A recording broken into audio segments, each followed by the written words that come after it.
and he was not giving what was supposed to be. He gave.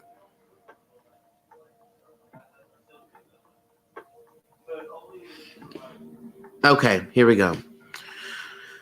Hey everybody, I hope. Let me get my correct microphone and stuff on. Okay, good. Now I'm on YT as well. I don't know what was happening a little bit earlier. It was not doing what was supposed to be done, but now it's here. Oh, you was at work last time. Shayla got you. Hey TJ, my name is TJ, and I love the Lord. I would never forget that as long as I live. Okay, how do you feel about cultural misappropriation given we reincarnate? Can I be a shaman if I'm black? Oh my goodness. So now, Dr. Jones, why would you come out swinging like this?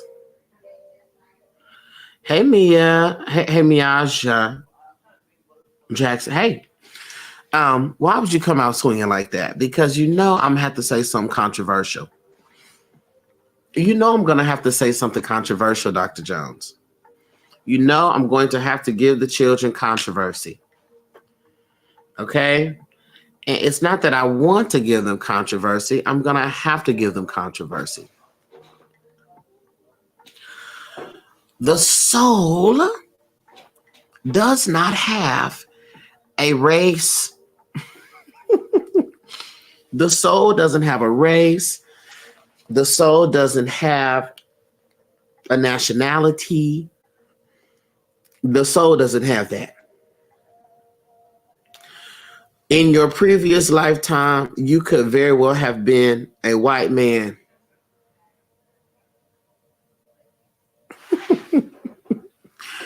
You very well could have been a white man in your previous lifetime.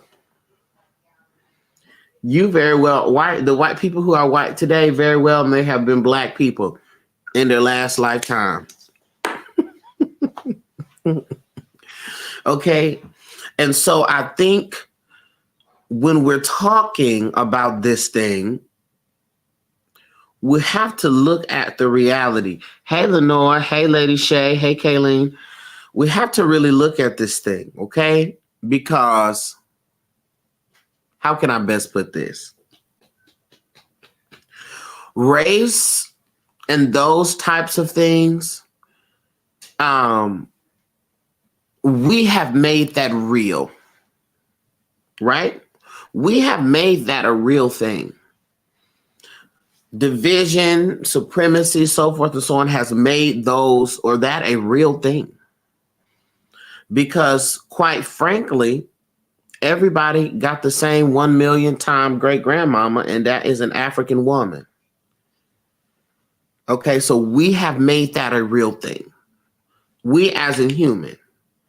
So I'm not in no way, shape, or form am I implying that it needs to be that we need to not understand that or not consider that. In fact, in all ways, because of our present reality, we need to consider that now. But it's important to know that we are the ones that have made this, that we've made this a thing. Us. Okay? And so when you study the anthropology, you're gonna see that, you know, we're the ones who decided that everybody's a different people. And through different experiences, by way of us deciding that that certain features means that you're a different person, we have produced these varying different racial and cultural and gender-based experiences. Okay? So that's just the reality of that. The issue therein lies with the fact that because that is the case, and also because if you're someone who understands that, you know, your energy is even scientific. Energy is not created or destroyed. It just transfers from thing to thing, from person to person, from space to space. Right? So with that being understood, it is not impossible to believe that in the previous lifetime, you were of another race, you were of another gender, you might have been an animal, you might have been a tree. Underneath that same premise and that same understanding, right? So when we get into the conversations, ooh, oh Lord.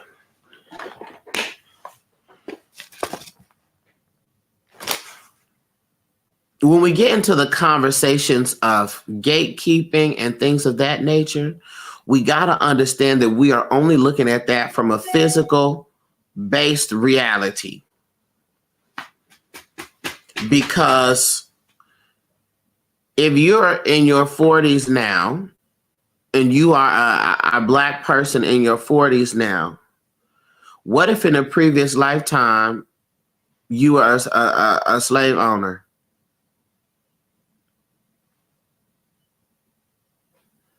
So who's the real person that we need to keep the stuff from?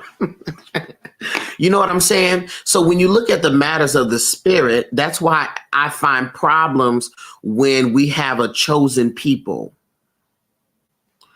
You know, I have problems when we get to a space of saying these people are more connected to source spirit than these other people. That these are the chosen. Hi, Jax. Hey, Danielle. These are the chosen people. I have issues with that because there ought not be such a thing as a chosen person.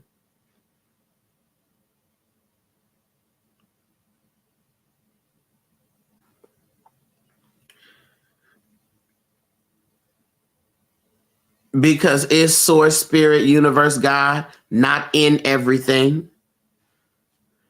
Is not everybody and everything an extension of that thing? So we get real, but it's a touchy thing because people have found identity in that perspective. People have found identity in that perspective. Listen, I've been fortunate that the majority of non-Black people that I've had in my life were actually friends to me, and they were actually helpful to me, and they were not, whitey trying to keep me down. or trying to do that. Any of my friends that are white, when I tell you them people would dive in front of a moving truck for me, they would. And so that's why I'd be like, I don't want to really get into the thing. Even when we talk about ATRs, right? And here we go. And how, some of them are lineage based, bloodline based. I understand that. Some of them, you don't necessarily have to be bloodline based to be initiated into certain things. It just depends, right? But there are some people who say that people of the colonizer blood should not be a part of this, of these practices. Okay. But then I say, okay. But then also, because I'm sure y'all seen the debates, gatekeep to not gatekeep, so forth and so on. This is always my solution. Ask the spirit. Divine. Do divination. Ask the spirit. That's all I have to say on that one. Ask the spirit. Because there's a lot of POCs, there's a lot of Black folks that are detrimental. In fact, most of the people who have been harmed in ATR has been harmed by an African American. So I always say, ask the spirit, and the spirit's going to tell you whether or not this particular individual should be a part of this or if they should not be. Because again, you're going by this lifetime experience. You understand what I'm saying? So I just am like, but we got to look at the fullness of the thing. Is the spirit universal or is the spirit not universal?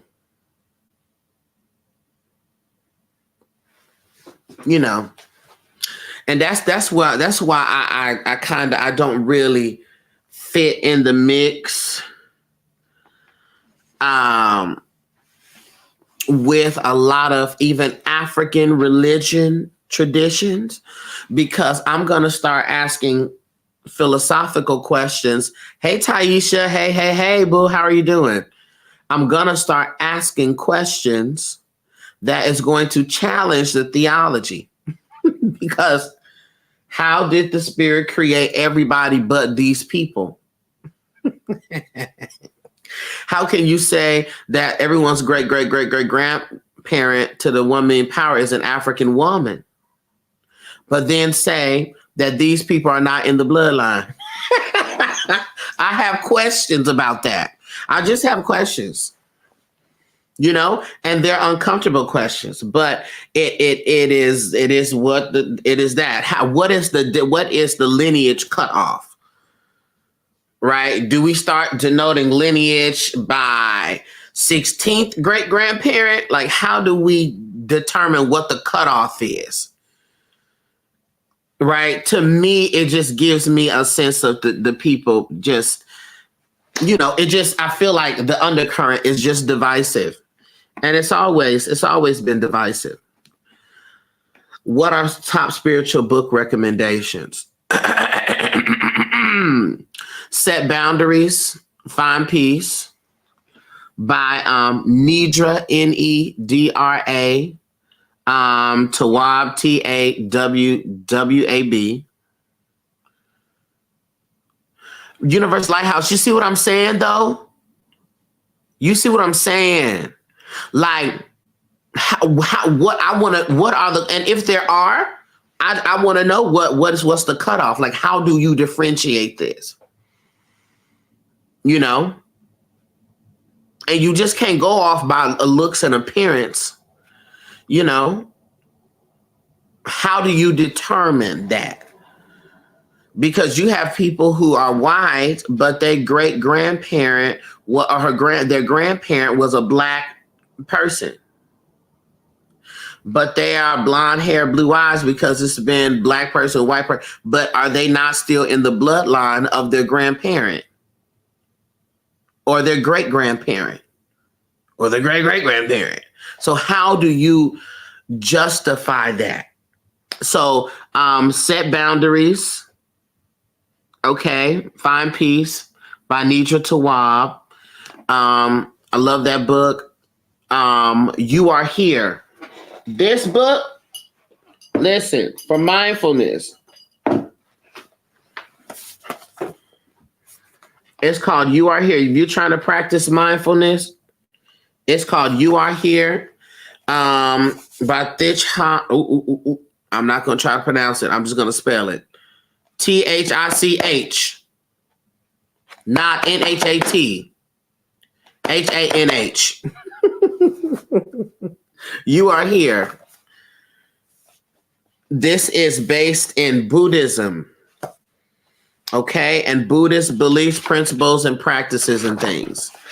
Okay. And I mean, listen, it gives me life. I would definitely say that. I already knew who you were going to say, right? One is everyone comes from the same source. They do.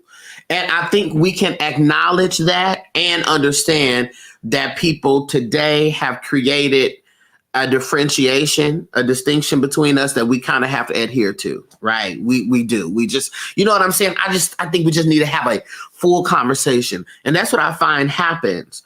I find that when we talk about even gender and gender roles and all of that, we don't have a full conversation. We only talk about the same tired points over and over again. That's all we do. It's the same tired points. Who should pay the rent? Who should propose? Who should be the head of the household?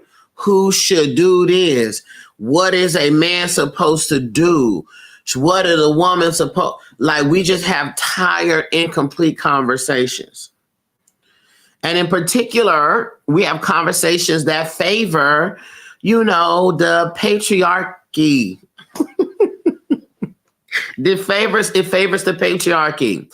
And especially these Pan-Africanists. Oh my God. Are y'all really getting ready to take me to the next level here?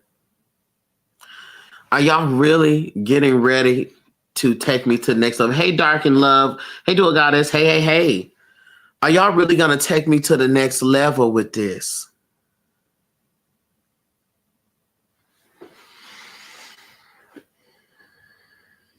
Are y'all going to take me to the next level? Oh, God.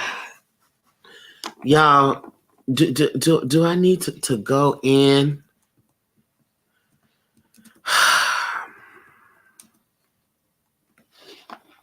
Hey, TJ. My name is TJ.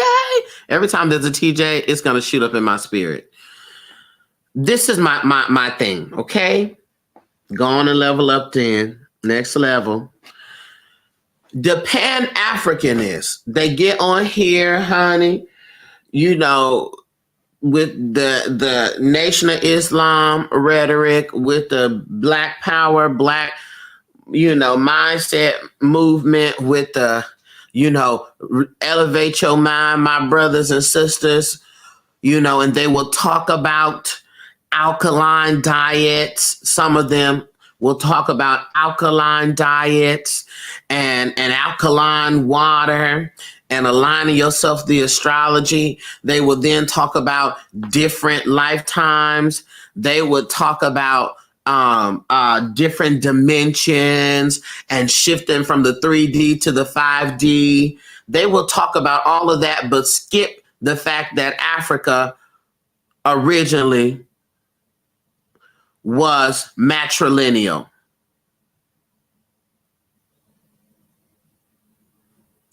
They will be African in expression and identity, but Western when it comes to gender ideology. Y'all will talk about everybody except Queen Azinga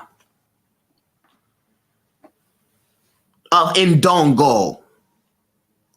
Y'all will talk about everything African except the women leaders and the societies that were led by women who fought off colonialism for hundreds of years.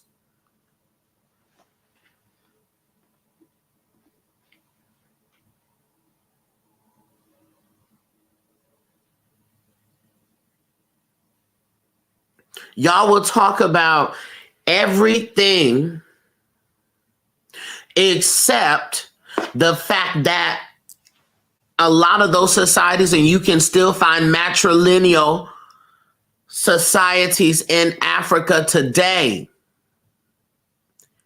and they are doing just fine. Where the way the history would go, the mother, if you look at Kemet, you look at Egypt, right? You find that it was the women who gave the men their royalty. And if the queen mother, who was often the sister or the aunt, did not say that this man deserved royalty, he would not have it. We will skip all of that. We will skip all of the fact that your name and the land and your inheritance would travel through the women, not through the men. And that's in the pre-colonial society. So y'all will skip all of that. Y'all will talk y'all will misconstrue the storyline to put patriarchy as something that is original to the motherland. Help me. Could somebody make that make sense to me? Why wouldn't it be called the fatherland? Hello? Why are we going to deny over 200,000 years of history? Of the first 200,000 years of recorded history, you could read the book called The Great Cosmic Mother. The over 200, the first 200,000 years of human history, God was seen as a woman. You will find in indigenous cultures, they will talk about the cosmic egg, or they would speak in their way about a cosmic womb. Okay, so that be my problem when it comes to the Pan-Africanist conversations, or the people who speak as Pan-Africanists, or the men, the Black men in particular, who try to raise up and be spiritual leaders without acknowledging the womb. That is crazy to me. Without acknowledging femininity, that's crazy to me. They will also get up on here, and then you see, I'm going to lose some people here, because the people will be all for that and then be homophobic. They will be all for femininity being at the helm, but then when you have a male who is expressing femininity, it is seen as weakness. And so you have to see what that's about.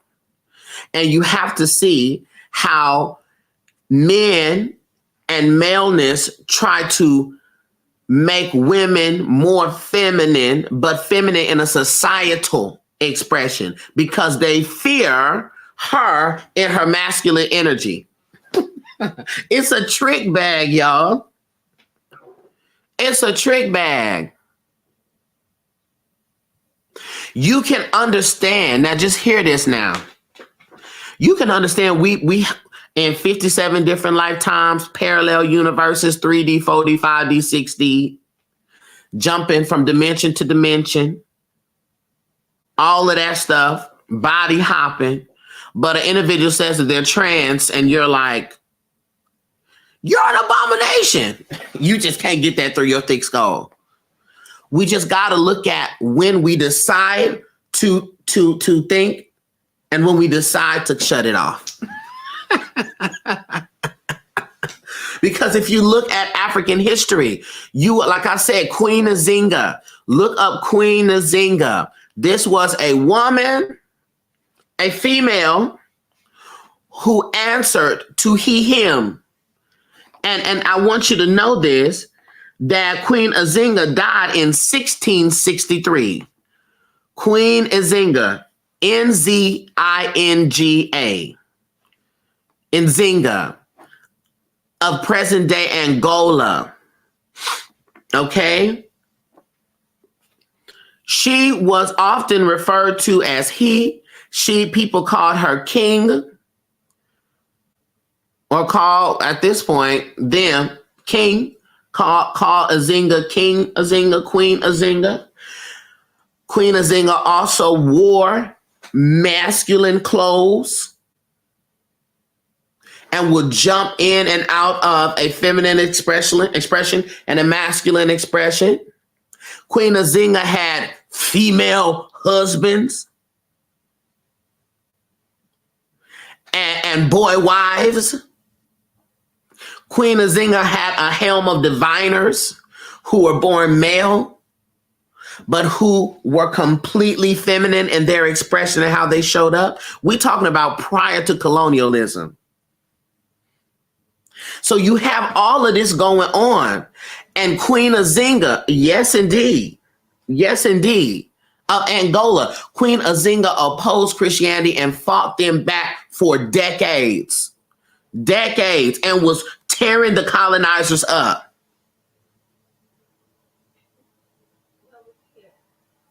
They were tearing the Queen Nzinga, please look them up. And the diviners were called Chibados, Chibados. And they lived amongst the women, and everybody understood that those people existed and had a place in society. So again, what was really the import? They will come over here because they want to align themselves with the patriarchy. And Black men who align themselves with the patriarchy will try to teach a narrative that the Black woman has never been, is trying to be so masculine, trying to work, trying to do all this. Can somebody please point me in the direction of when the black woman didn't work? Can somebody please point me in the direction of that?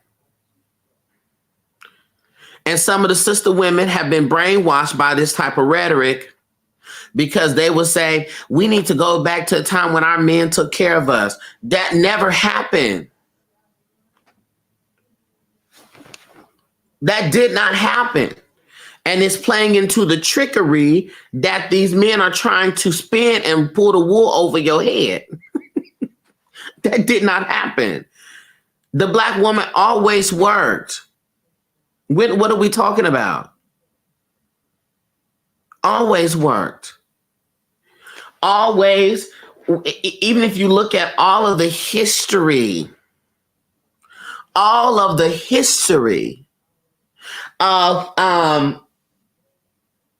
the housekeepers, you see images of black women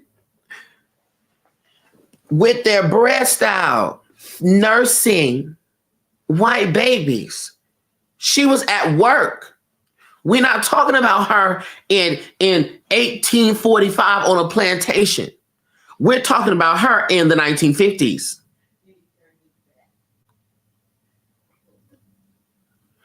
Nzinga,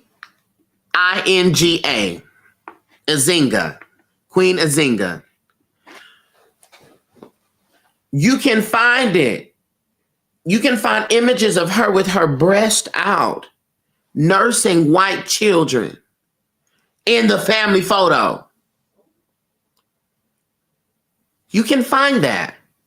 So the ideology that black women didn't work and that the black men just took care of the black woman, that has never happened. Never existed.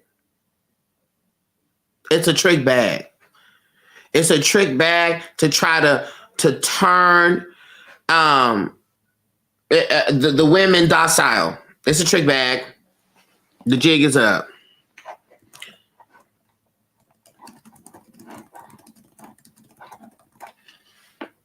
The trick is up. Okay? You can find all of that. So that's my problem when we talk about these conscious black men who don't talk about that. They will talk about the history of everything else, except when the feminine is brought up as an equal or as a superior. We just ignore all of that history. Well, not me. Not me.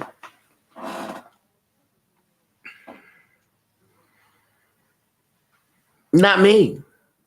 Not me.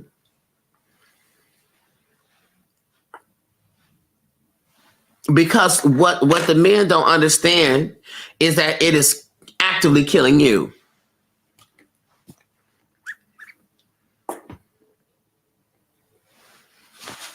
Patriarchy.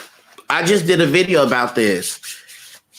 The last video on my clock app was about this. How patriarchy is the patriarchy is strangling everybody. It is not giving the men the breath and the wherewithal that they think that they are having. Because when I pull up the statistics on the leading cause of death, you have heart disease brought on by stress. So even believing in this idea that you are supposed to be the breadwinner, you're just supposed to show up doing work, and then you work and you work and you work, and that's what you offer. And you don't take care of yourself. You don't do any of that. That is taking you out of here.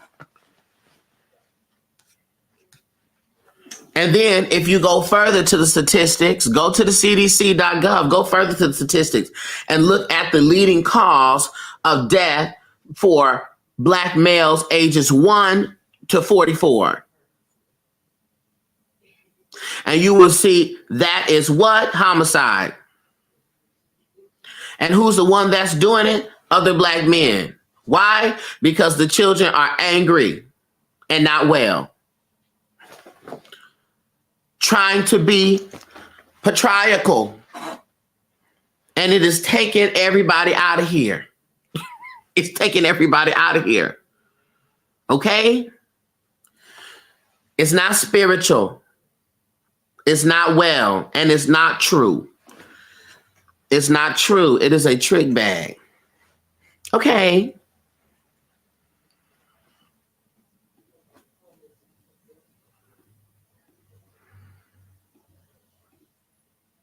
And so I just had to lean in that direction. Next case. Because I mean, truly. And so, but that's why when I get on here and I see a lot of the men who are spiritualists, I'll sit there and I'll listen to them and I wait until they try to speak about the role of women, because it comes up every time. You be like, oh my gosh, you on point. This, that, and then you're like, oh hell, don't worry about it.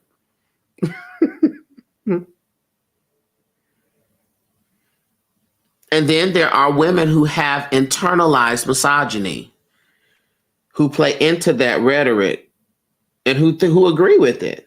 No. Please don't. It's a trick bag. It's a trick bag. Who they agree with, they perpetuate it. It's a trick bag. What else are we talking about? I didn't even see this. It hurts even if it didn't happen directly. You had a daddy or brother or a good husband, it still hurts to know. Yeah, it does. Well, because it does affect you directly. Because you interact with sister women and you interact with men who have experienced this, and who operate like this. Some of these people, some of these people is your grandma. And so if we look up like transference, we understand how transference works, how you don't have to directly experience a trauma. If you read a book that's called Post-Traumatic Slave Disorder by Dr. Joy DeGruy, you will see exactly how you don't need to directly experience a trauma for you to be affected by it. And so there are certain things that we have, because what we don't understand is that traumatic experiences alters the DNA. All right. And whose DNA do you get genetically? That of your mother, that of your father, that of your grandfather, your great grandmother, so forth and so on.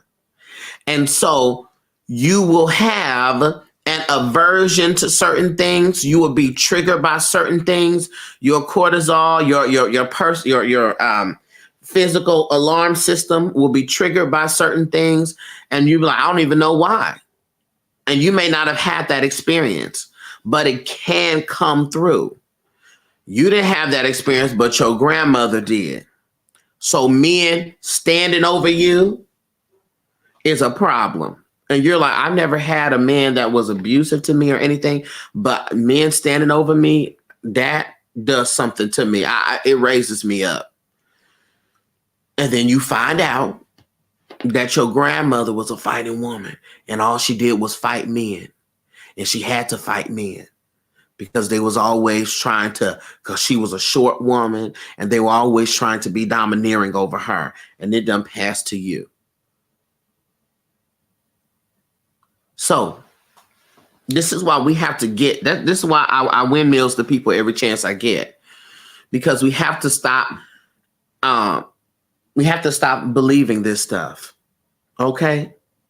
And also, we also have to check our own internalized patriarchy and our internalized patriarchal beliefs, because some of y'all see a black man talking about something. Some of us see a black man or a man period talking about something. And then there is an automatic believing he must know what he's talking about. Lies. And when you really sit back and think about that, that's untrue. That is crazy. But we do. We do. And we have to understand that. We have to check our own things. And then also there are some women, because we understand how society is set up and we understand that the patriarch is the enemy, we will assign a purity to some women automatically.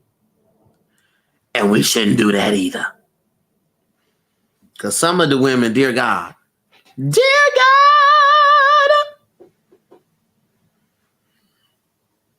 okay. So we got to look at this thing. We got to be independent in thought, independent in observation. Okay. we have to get rid of the biases and look at the facts. Makes me wonder, because it boils my blood to see a man try to rule a woman and be abusive towards her. Ask about the women in your family. Ask about it. And that's also the thing for me. You know, both of my parents, they both had a life experience where people was trying to bully them. And they were fighters. And so that's why, for me, even though I have not had a life full of that particular trauma, it's automatic within me to where you just not finna, there's certain things that you're just not gonna do. And I'm getting ready to raise up. I'm getting ready to get really loud. And everybody's getting ready to get real uncomfortable. And we're getting ready to start moving some furniture.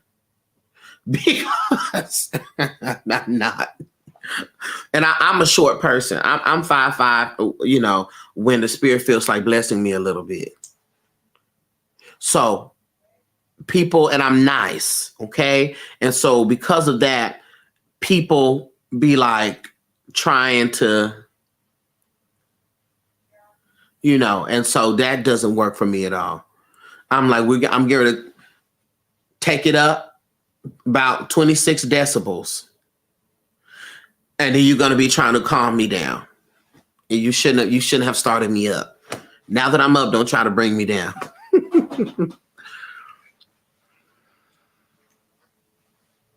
There's an abuser. And I've always looked at my mom and said, that would never be me. Yeah. Right. So there you have it. So I like to have full conversations. And then the real trick bag, hey, come on, happy hump day.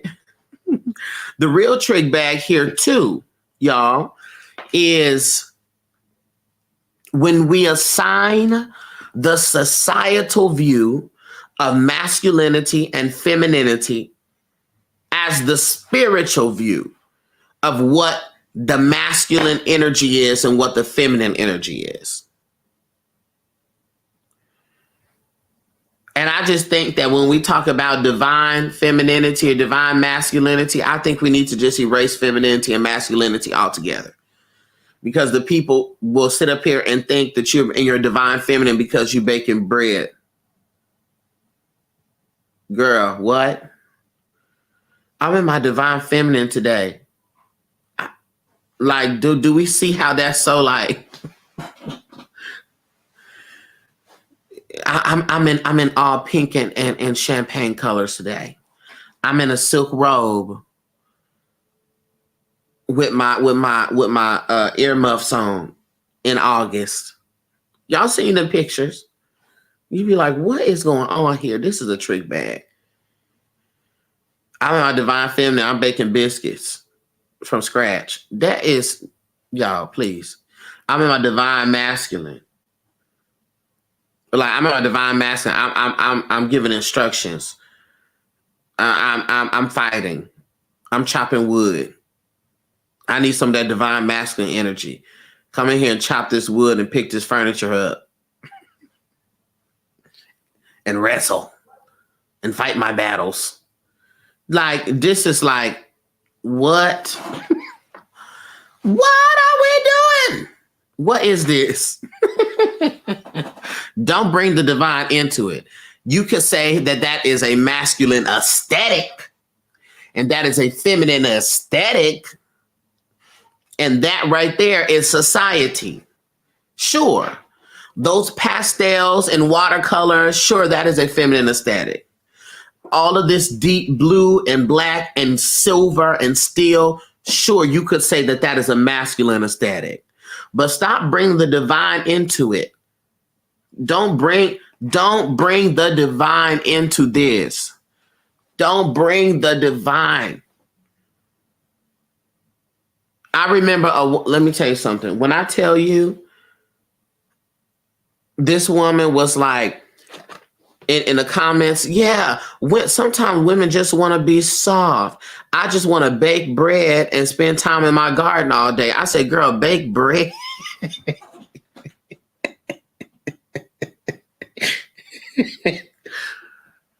Bake bread. Bake bread. We gotta stop with the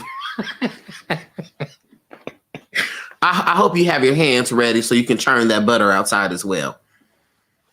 We just got to be mindful, but stop trying to make that divine feminine, divine masculine. When the divine feminine, the essence of divine feminine is being. How do you be? Being. That's what it is. Being. I love baking bread, and I love that for you, but I just don't believe all you want to do is bake bread. Is that, well, unless you're a baker, that's different. But to try to sum up the divine feminine as a bunch of pastry chefs is crazy to me.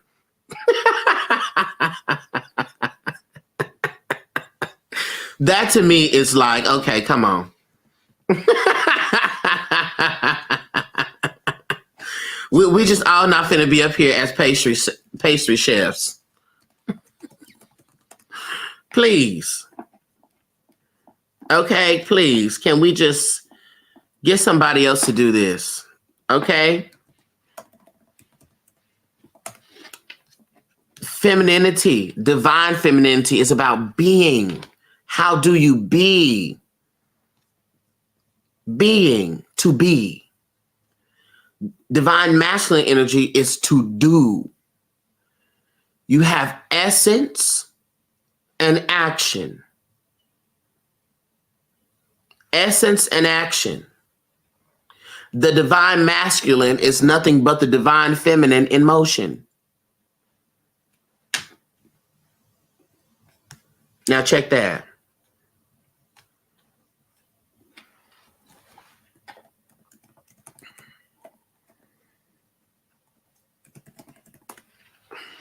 That's all it is.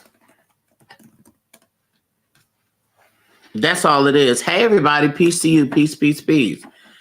I know I posted in the Patreon. I have a whole Venn diagram. I posted it such a long time ago. That is all about the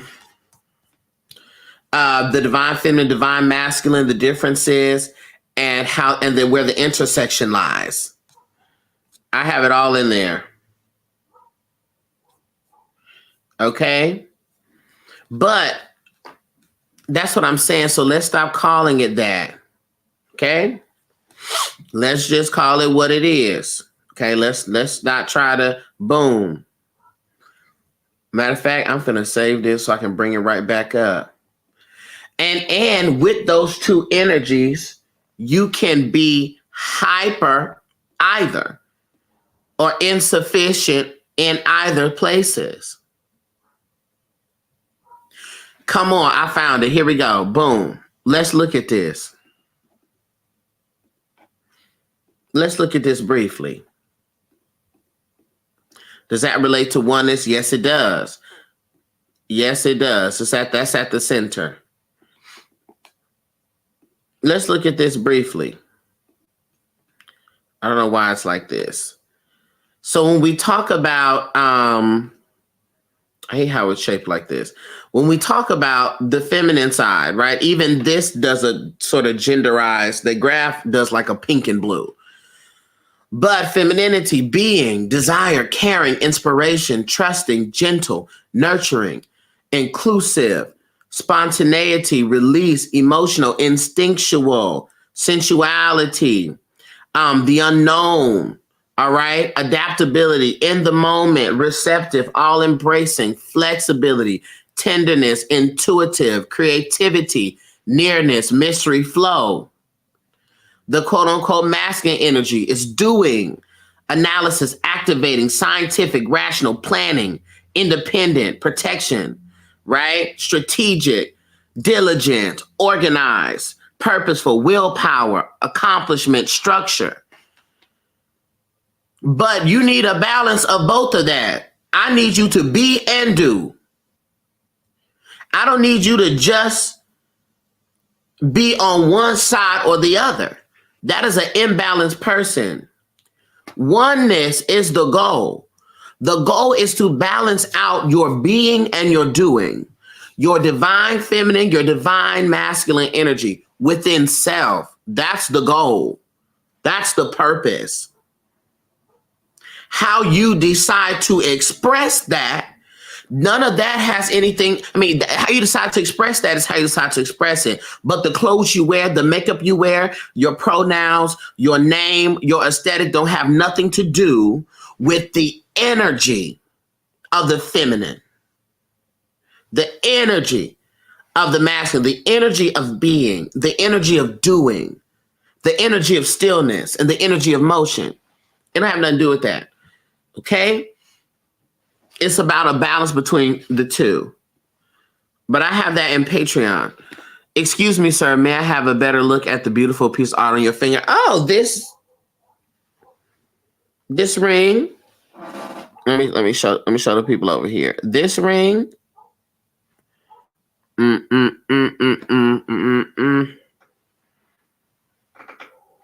Thank you. I think I got it upside down. I think it's supposed to be the bigger side at the top. Yeah, it's supposed to be like this. Y'all know I love a piece. I love a good piece.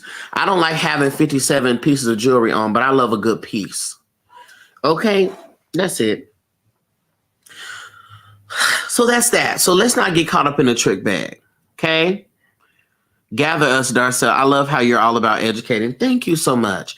And I also understand that there's some people who, oh Lord. Let's see, this is another thing. Here I go. I understand that there's some people that can't take me, and that's okay. And I want to encourage everybody of this, because this was something I had to remind myself of, and rather I was reminded of, and I had a realization. Everybody is not for you, and you are not for everybody. Do you hear that? I need you to hear it deeply. Everybody is not for you, and you are not for everybody.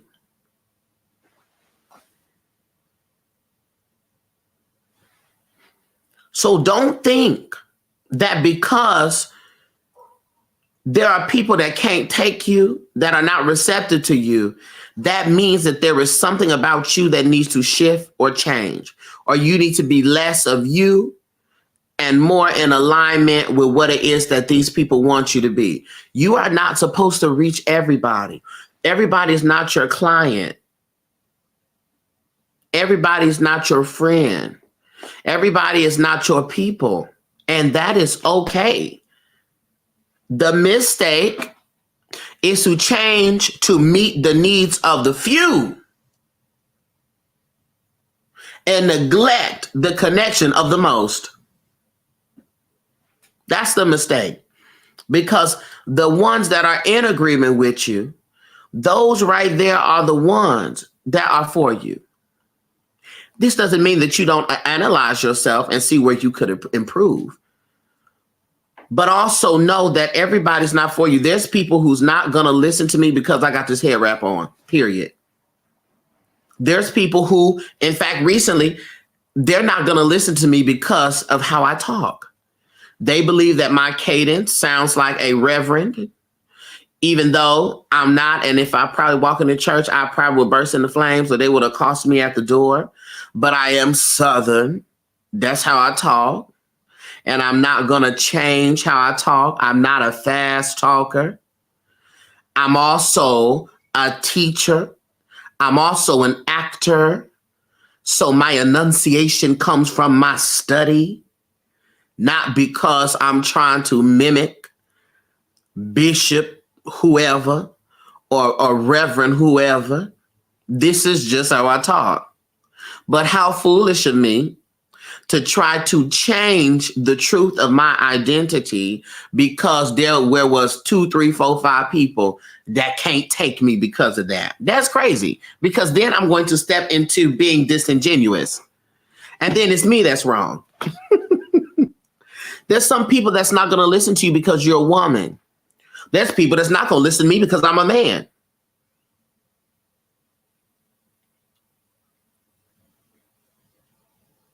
There's people that's not going to listen to me because I express my femininity. Now, you're never going to catch me in a dress unless it's for a role, because I don't really like that look for me. I don't have a problem with the look for others, but I don't really like that look for me. I have a feminine flair, but my fashion and my style is more masculine leaning. But there's people who's not going to be able to take me because of that. There's people who's not going to be able to take me because I'm not 78 years old, which I've had that experience. I'm not listening to you. You young. But see, the problem that occurs here is that you will miss your word because of your bias with the messenger. You will miss the message because of your biases with the messenger. And thus you will get in your own way. Because to not hear what I'm saying because of who I am, that's wild to me. That's wild to me for even other people. Even a fool, I'll listen to, I will want to hear what the fool got to say. I would want to hear what the person who doesn't look like me has to say, because I am always a beginner and forever a student. Always a beginner and forever a student. And so I am willing to accept and hear messages from anybody and anything. I want to hear it. I'm willing. If a 4'11" Irish woman come up to me and have something to tell me, I want to hear what she has to say. Because I cannot subscribe to the fact that the spirit, the source, universe, God is alive in everything, and then turn away a message from someone that may actually benefit me just because of what they look like or what they sound like. That's crazy to me. Absolutely. That's right, Dr. Jones. Some of the wisest spirits, exactly. The houseless people, that's absolutely it. But it's your prerogative. And also, we got to also, man, let me tell you something. People like, I just can't allow everybody in my spirit. Okay. Do you not have the ability to take what radiate, what not radiate, to resonate and throw away what does not? Do you not have the ability to chew the meat and spit out the bones? That's how I move. And this is me. I have dedicated myself as a student of life. And that being said, that I have to be able to sit in facilities of learning that may be different than me. Listen, y'all already know my stance when it comes to the Bible and all of that stuff. But I can go and sit in a church and hear the message and listen to the music, and I can understand, and I'm able to translate in real time what I need. I'm also able to go and sit in a Buddhist temple and listen and listen to the mantras and the prayers and hear what's said. I'm also able to go and talk to someone who is Islamic about what their beliefs are and hear and exchange ideas, because I have dedicated myself to that. I'm able to go and sit in a village, in a tribe, because I believe that all things are messengers of the divine. And if I am there, that means that I'm supposed to be there for a reason, that there's a lesson in the midst. But that's me. And that doesn't make me better than you. That just means that's how I'm set up. If you're like, get somebody else to do it, I'm never going to a temple or anything again. That's excellent for you. But you have decided to do that because you say that that's well for you. You understand? But I just feel like we got to be mindful of our triggers, okay? And not only mindful and aware of our triggers, but we also need to understand that we have a direct responsibility for our triggers as well.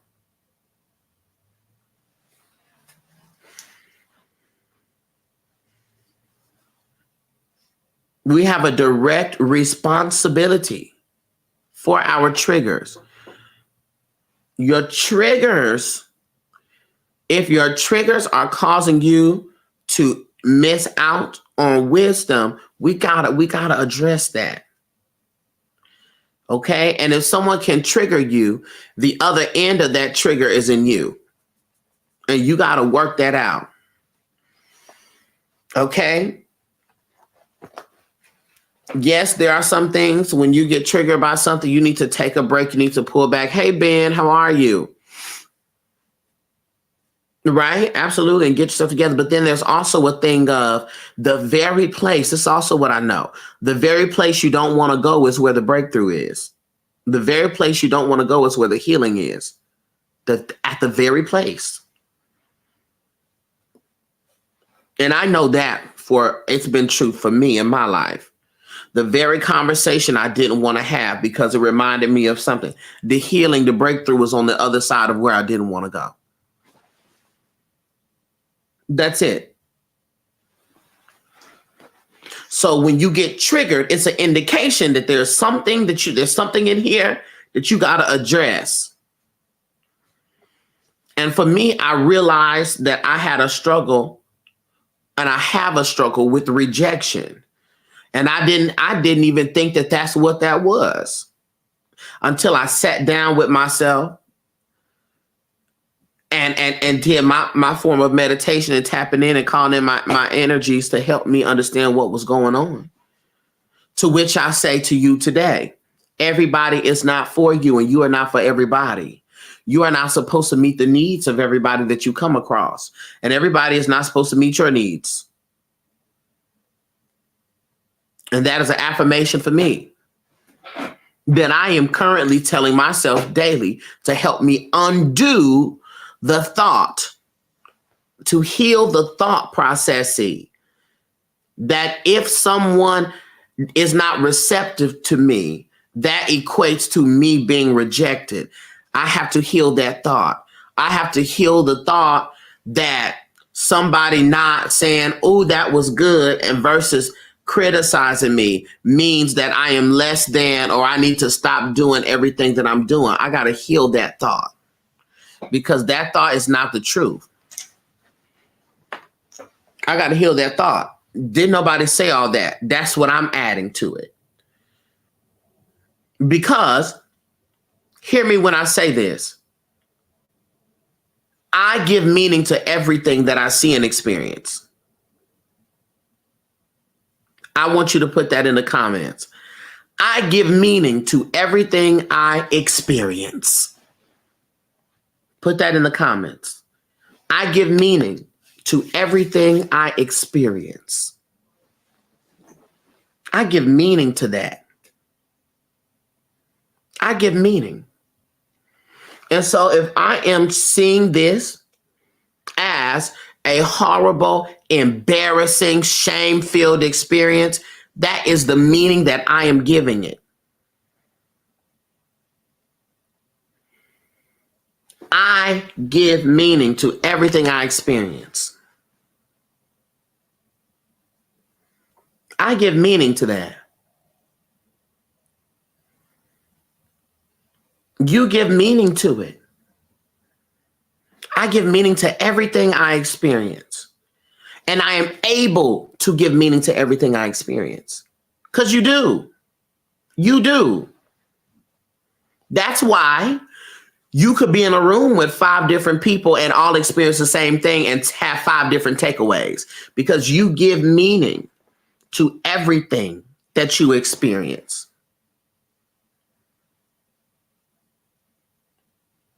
And so in the energy of that experience where people were critical of me and they were not able to accept me because of my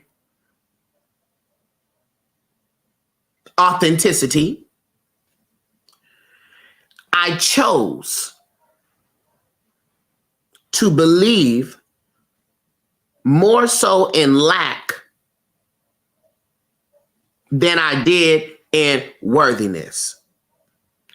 I chose to see the 3 or 4 that didn't jive with me as opposed to the 50, 60, 70 that did. That was a decision. And the fact that I chose to believe more in lack is an indication of work I need to do. It's an indication of work I need to do. And that's it. Stop saying I don't trust. You do trust. You don't have a trust issue. You have a choice issue. You are choosing to trust more in lack than you do in abundance. Trust means have confidence in. You have more confidence in the fact that things are going to go wrong than you do that things are going to go right. You don't got a trust problem. You have a choice problem. Why do you keep choosing to trust that?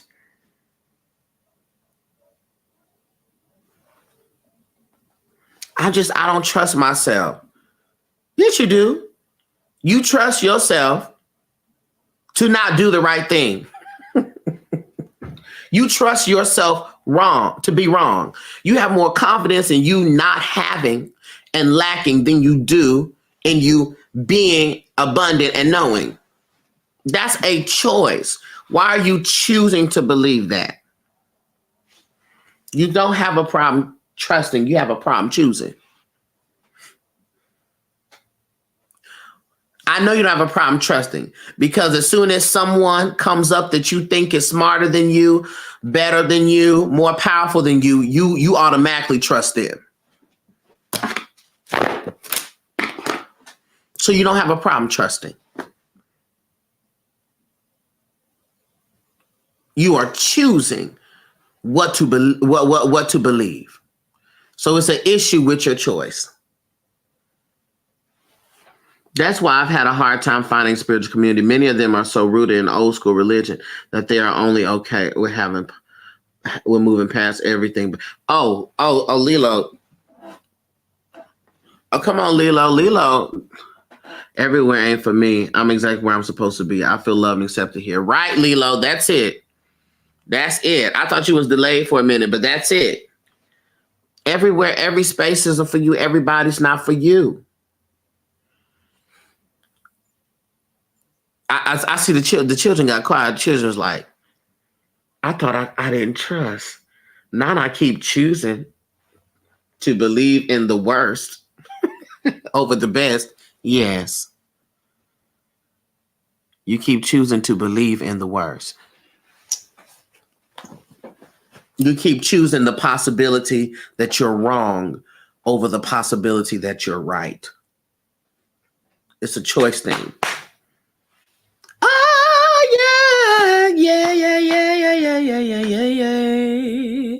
Yeah. Trusting the wrong thing. That's it. You're trusting the wrong thing. Because this is not a trust problem. I'm telling you, the trust issues, we don't have that. We're choosing to believe in the wrong thing, to choose the wrong thing. We have more trust, more confidence in the wrong thing. We have more confidence in, because how do I know you have more confidence in it? Because you do everything. You put all the work and the action into the possibility of you being wrong. That's why you plan for the worst and do a quick 1-minute prayer, 30-second prayer for the best. Come on now. I'm over here rushing it back to say my yes. I'm also, this is live on YT as well, on YouTube as well. So if you wanna watch the replay, you can do that. But yeah, that's like, come on, y'all. We got to get this together. We got to get it together. But that's okay. We're doing better. We're growing. Okay, we're growing. We are growing. All right, growing. I'm growing. How are you doing today? I'm growing. That's what Iyanla Vanzant said. I'm growing. So book recommendation. Like I said, you are here. That book is everything. Stop Overthinking by Nick Trenton. It's really good. Got you, Dual Goddess. It's really good. Of course, the Kybalion. You want to get the Kybalion because Kybalion has a lot of the universal principles in there. The Kybalion is excellent. You want to have that book in your arsenal. I got to go to work, but I always appreciate your wisdom. I appreciate you, K. Marie. Peace to you. Peace, peace, peace. Okay. That book is excellent. Atomic Focus by Patrick McKeown. Wait, let me spell this. Patrick McKeown. I don't know. McKeown. There you have it. All right. That's some books that I really recommend. And anything that Iyanla Vanzant has, get us that. In particular, Get Over It. Thought Therapy for Healing the Heart stuff. That's excellent because it has a lot of practices and things in there. Okay. And also,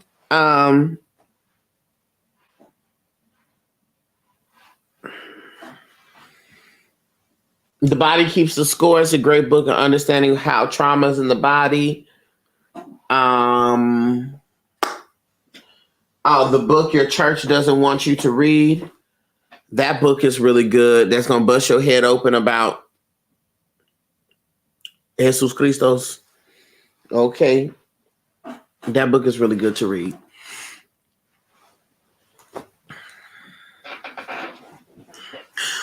Also, let's get clear here. Here goes Cece. Dear God. Soon. See, soon. Dear God. Soon. Okay. And also, let me tell you, December 2nd, 7 p.m., have a psychic development class. Hello. Psychic development class. Where you at? Where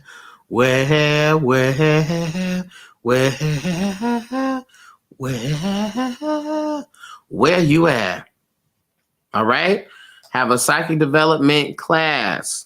All right. It's at 7 p.m. If you can't make it to the class, there will be a replay. So you want to go ahead and get that class. I am also, of course, I do coaching sessions. Hello. You know that I do personal readings, one-on-one readings. Hello. You also know that I do personal advice sessions. So say if you don't need spiritual coaching, you don't need a reading, you just need to, Darcel, this is what I'm thinking. Could you help me walk through this thing, talk through this thing? You can book me for that. I also have birth chart analysis. So if you're like, I want to get my birth chart done. I don't understand what my birth chart means. You can book that as well. And I will give you your whole birth chart analysis, break down everything, and email it in a beautiful, wonderful, aesthetically pleasing PDF. Okay? Do that. Also, I do root work. All right? Root work consultations. If you want to root work, the tea is coming out next month. I'm on it, Darcel. Come on, Dual Goddess. Very good. Very happy.